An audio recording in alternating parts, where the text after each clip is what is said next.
Hello everyone.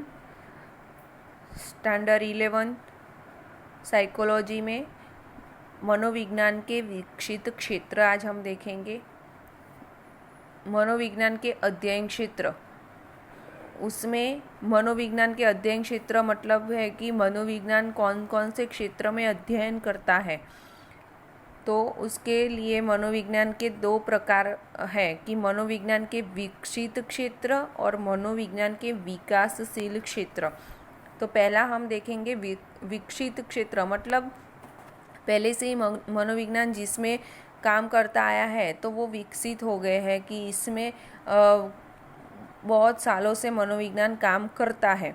तो ये हुए विकसित क्षेत्र। तो विकसित क्षेत्र के अलग अलग प्रकार है कि प्रायोगिक और मनोमापन लक्षी मनोविज्ञान, दूसरा है चिकित्सा, असामान्य और सलाह मनोविज्ञान, तीसरा है स्कूल और शैक्षणिक मनोविज्ञान, संगठन लक्षी मनोविज्ञान और समाज लक्षी और व्यक्तित्व का मनोविज्ञान, और लास्ट है जीवन फलक और विकासात्मक मनोविज्ञान। तो सबसे पहला है कि प्रायोगिक और मनोमापन लक्षी मनोविज्ञान। उसके नाम से ही पता चलता है कि प्रायोगिक और मनोमापन लक्षी मनोविज्ञान को स्थापित करने के लिए प्रायोगिक रूप का उसमें महत्वपूर्ण योगदान है। प्रयोग किया, मनोविज्ञान ने प्रयोग करके ही मनोविज्ञान को विज्ञान का स्थान दिया है। और उसमें मनोमापन लक्षी मनोविज्ञान का प्रारंभ किसने किया? बीने और साइमन। यहाँ पे फोटो है, उसके नीचे नाम दिया है साइमन और यहाँ पे है बीने। तो मनोमापन लक्षी मनोविज्ञान का प्रारंभ किसने किया? बीने और साइमन ने। बीने और साइमन द्वारा बनाई हुई बुद्धि कसौटी के साथ हुआ ऐसा माना जाता है। इस क्षेत्र में मनुष्य के व्यवहार के अलग अलग पहलू जैसे कि बुद्धि, अभियोग्यता, अभिरुचि, व्यक्तित्व, सिद्धि, पूर्वाग्रह, मनोवृत्ति आदि का मापन किया जाता है। ये पीछे स्वाध्याय में ये क्वेश्चन दिया है और ये इसका आंसर है कि मनोमापन लक्षी मनोविज्ञान में कौन से व्यवहार के पहलुओं का अध्ययन किया जाता है। तो ये उसका आंसर है। उसके बाद है चिकित्सा, असामान्य और सलाह मनोविज्ञान। चिकित्सा में है कि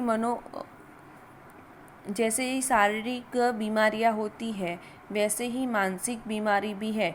तो मानसिक बीमारी में है अशांति, अनिद्रा, ज़्यादा गुस्सा आना, अपने आप पर कॉन्फिडेंस ना होना, वो सब भी एक मानसिक बीमारियां है। तो वो उसमें भी मनोविज्ञान अपना काम करता है और जो मनोरोगी है उनका उपचार करता है।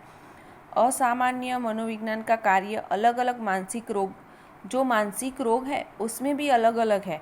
तो वो अलग अलग रोगों के प्रकार, लक्षण, कारण, उसका कारण क्या है वो सब ढूंढने का प्रयास करता है और उसके ऊपर काम करता है।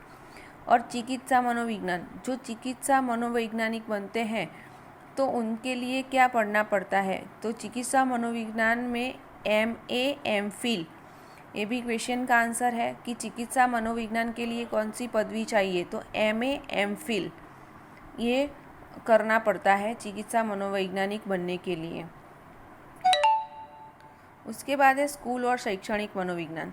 तो स्कूलों में भी विद्यार्थियों को कई सारे शारीरिक मानसिक प्रॉब्लम्स होते रहते हैं। पढ़ाई नहीं करनी है या तो पढ़ाई में मन नहीं लगता कि कम मार्क्स आते हैं। इसलिए मनोविज्ञान में स्कूल और शैक्षणिक क्षेत्र में भी मनोविज्ञान काम करता है और शैक्षणिक के लगते कोई भी जो प्रॉब्लम्स होते हैं, प्रश्न समस्याएं होती है, उनको सुलझाने के लिए काम करते हैं मनोवैज्ञानिक। उसके बाद है संगठन लक्षी मनोविज्ञान। संगठन लक्षी मनोविज्ञान में आएंगे कि कर्मचारी, कोई भी कंपनी है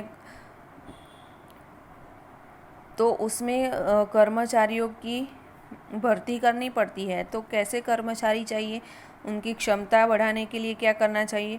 मनोवैज्ञानिक संतोष, जोश, काम करने का जोश होता है, थकान, उत्साह बढ़ाना, वो सब कार्य कैसे की जाए और भर्ती कैसे की जाए, कर्मचारियों के मन को कैसे जाना जाए और उसका चयन कैसे की जाए। तो मनोविज्ञान, संगठन लक्षी मनोविज्ञान कर्मचारियों के ऊपर काम करते हैं और कर्मचारियों की भर्ती उद्योगों में कैसे की जाए वो सब सलाह देते हैं। उसके बाद है समाजलक्षी और व्यक्तित्व का मनोविज्ञान। व्यक्ति एक सामाजिक प्राणी है और समाज में होने वाले कई सारे उनके समस्याएं हैं। परिवार, समूह, लोकमत, पूर्वग्रह, मनोवृत्ति, फैशन, वो सब मुद्दों पर मनोविज्ञान काम करता है और व्यक्ति समाज संस्कृति में रहकर उसका वातावरण मन के ऊपर कैसा असर करता है और जो खराब वृत्ति है समाज में, खराब जो पूर्वग्रह वो सब है, तो उनको मिटाने के लिए समाजलक्षी मनोविज्ञान काम करता है। जीवन फलक मनोविज्ञान में है विकास। जीवन फलक मनोविज्ञान में ये आता है कि व्यक्ति, बालक जन्म लेता है, गर्भावस्था से लेकर वृद्धावस्था तक उसका जो भी जीवन चक्र है उसका पूरा उसमें अभ्यास किया जाता है। तो ये है जीवन फलक और विकासात्मक मनोविज्ञान। तो उसके बाद है मनोविज्ञान के विकासशील क्षेत्र, वो हम अगले वीडियो में देखेंगे।